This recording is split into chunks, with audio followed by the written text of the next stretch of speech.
Hey, what is going on, guys? It's time for story time. Please don't just go out right away. This is better than it sounds. That's the name I come up with, and it's the only thing I can think of. But yeah, we're going with stories, just weird, wacky things that have happened in sports.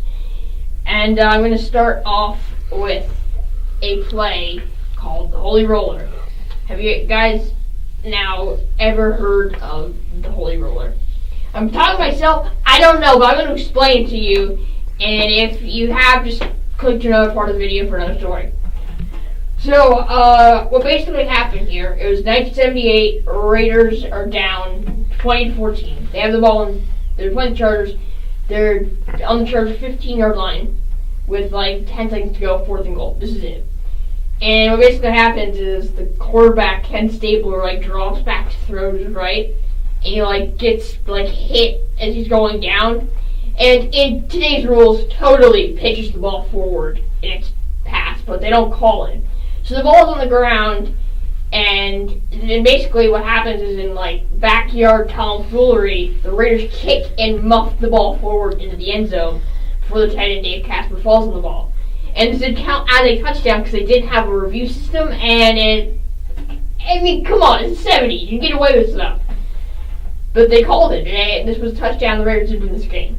And for the funny thing about this story, though, is for years, Ken Stabler never would say that he actually tried to pitch the ball. He said, "Oh, it's genuine fumble, genuine fumble, genuine fumble." This was 10 years ago, a few years before his death. He just in an interview goes, "No, I pitched it because I was going down." And he said, "Might as well shake the dice, do something about it."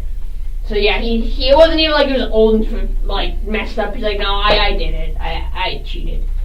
But they do have a rule now where in the last 2 minutes of a half and on 4th downs, the only person that can make a recovery on the ball is the person who did fumble the ball. So now you can't really do that unless you want to risk everything.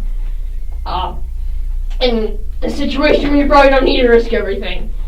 So that's one story. Story number 2 is about no dunking in the pregame warm-ups for basketball. This one is great. So, there was a rule in NCAA history where you could not dunk the basketball in that pregame before the game. That was dead ball time. When they started that, you couldn't dunk. It was a technical foul, so the other team would get 2 free throws. But this is not just a rule where we never had to see this happen. This actually did happen in the March Madness tournament, of all places, where it was East Tennessee versus Kentucky. This kid on East Tennessee named Brian Rolder, the most fake name. If I had a fake name, that would probably be one of my choices to select from.